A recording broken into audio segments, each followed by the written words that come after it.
Hello guys, എല്ലാവർക്കും പുതിയൊരു വീഡിയോയിലേക്ക് സ്വാഗതം. ഇന്നത്തെ ഈ വീഡിയോയിൽ നമ്മൾ നോക്കാൻ വേണ്ടി പോകുന്നത് 2024 ഈ വർഷം നടന്ന കേരള +1 എക്സാം റിസൾട്ട് പബ്ലിഷ് ചെയ്യുന്ന ഡേറ്റും ടൈമും ഇപ്പോൾ വന്നിരിക്കുകയാണ്. അപ്പോൾ നമുക്ക് ഈ വർഷം നടന്ന കേരള +1 എക്സാം റിസൾട്ട് പബ്ലിഷ് ചെയ്യുന്ന ഡേറ്റും ടൈമും എപ്പോഴാണ് എന്നുള്ളത് ഇന്നത്തെ ഈ വീഡിയോ അവസാനം വരെ കണ്ട് നമുക്ക് മനസ്സിലാക്കാം. അതിനു മുമ്പ് നമ്മുടെ യൂട്യൂബ് ചാനൽ ഇതുവരെ സബ്സ്ക്രൈബ് ചെയ്യാത്തവർ ഇപ്പോൾ തന്നെ ഈ വീഡിയോക്ക് താഴെ കാണുന്ന സബ്സ്ക്രൈബ് ബട്ടൺ ക്ലിക്ക് ചെയ്തിട്ട് നമ്മുടെ യൂട്യൂബ് ചാനൽ സബ്സ്ക്രൈബ് ചെയ്ത് വെക്കുക. എങ്കിലും ഞാൻ അപ്ലോഡ് ചെയ്യുന്ന ഇത്തരം നിങ്ങൾക്ക് ഉപകാരപ്പെടുന്ന പുതിയ വീഡിയോസ് യൂട്യൂബിൽ നിങ്ങൾക്ക് പെട്ടെന്ന് തന്നെ ലഭിക്കുന്നതാണ്. ഓക്കെ ഫ്രണ്ട്സ്, നമുക്ക് ഇന്നത്തെ ഈ വീഡിയോയിലേക്ക് പോകാം.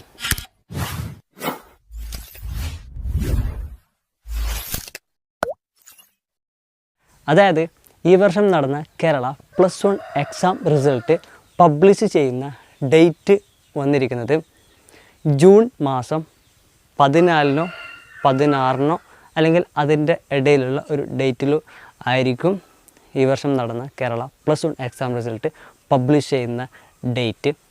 അതുപോലെ തന്നെ ഈ വർഷം നടന്ന കേരള +1 എക്സാം റിസൾട്ട് പബ്ലിഷ് ചെയ്യുന്ന ടൈം നോക്കുകയാണെന്നുണ്ടെങ്കിൽ രാവിലെ 10:30 മണിക്കും ഈ വർഷം നടന്ന കേരള +1 എക്സാം റിസൾട്ട് പബ്ലിഷ് ചെയ്യുന്ന ടൈം. ഇപ്പോൾ നിങ്ങൾക്ക് മനസ്സിലായി കാണും ഈ വർഷം നടന്ന കേരള +1 എക്സാം റിസൾട്ട് പബ്ലിഷ് ചെയ്യുന്ന ഡേറ്റും ടൈമും എപ്പോഴാണ് എന്നുള്ളത്. ഇത് ഔദ്യോഗികമായിട്ട് വന്നിട്ടുള്ള റിപ്പോർട്ടല്ല, അനൗദ്യോഗികമായിട്ടുള്ള ചില വെബ്സൈറ്റുകളിൽ ചില ഓൺലൈൻ ചാനലുകളിലൊക്കെ വന്നിട്ടുള്ള റിപ്പോർട്ടാണ്. അതനുസരിച്ചിട്ടാണ് ഈ വീഡിയോ ചെയ്തത്. സാധാരണ എല്ലാ വർഷങ്ങളിലും വരുന്ന ഒരു അപ്ഡേറ്റ് ആണ്. അപ്പോൾ അത് പ്രകാരം ഞാൻ ഇപ്പോൾ ഒരു വീഡിയോ ആയിട്ട് നിങ്ങളിലേക്ക് ഷെയർ ചെയ്ത് എത്തിച്ചതാണ്. 100-ൽ ഒരു 90% ഇതേപോലെ ഈ വർഷം +1 എക്സാം റിസൾട്ട് വരാനാണ് സാധ്യത. എന്തായാലും ഈ വർഷം നടന്ന കേരള +1 എക്സാം റിസൾട്ട് പബ്ലിഷ് ചെയ്യുന്ന ഡേറ്റും ടൈമും ഇങ്ങനെ ആയിരിക്കും എന്നുള്ളതാണ് എൻ്റെ പ്രതീക്ഷ.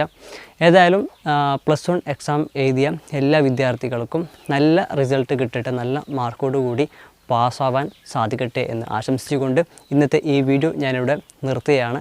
ഇതുപോലെ നിങ്ങൾക്ക് ഉപകാരപ്പെടുന്ന പുതിയ വീഡിയോസ് ലഭിക്കാൻ നമ്മുടെ യൂട്യൂബ് ചാനൽ സബ്സ്ക്രൈബ് ചെയ്യുക. അതുപോലെ തന്നെ ഈ വീഡിയോ മാക്സിമം വിദ്യാർത്ഥികൾക്ക് എല്ലാവർക്കും ഷെയർ ചെയ്ത് കൊടുക്കുക. അവർക്ക് തീർച്ചയായിട്ടും ഈ വീഡിയോ ഉപകാരപ്പെടുന്നതാണ്. പിന്നെ ഈ വീഡിയോ നിങ്ങൾക്ക് ഇഷ്ടപ്പെട്ടാൽ വീഡിയോ ലൈക്ക് ചെയ്യുക. അതുപോലെ തന്നെ ഈ വീഡിയോയുടെ പറ്റി നിങ്ങളുടെ അഭിപ്രായങ്ങൾ ഈ വീഡിയോക്ക് താഴെ കമൻറ്റ് ചെയ്യുക. ഓക്കെ, ഈ വീഡിയോ ഇതുവരെ കണ്ട എല്ലാവർക്കും നന്ദി. Bye bye.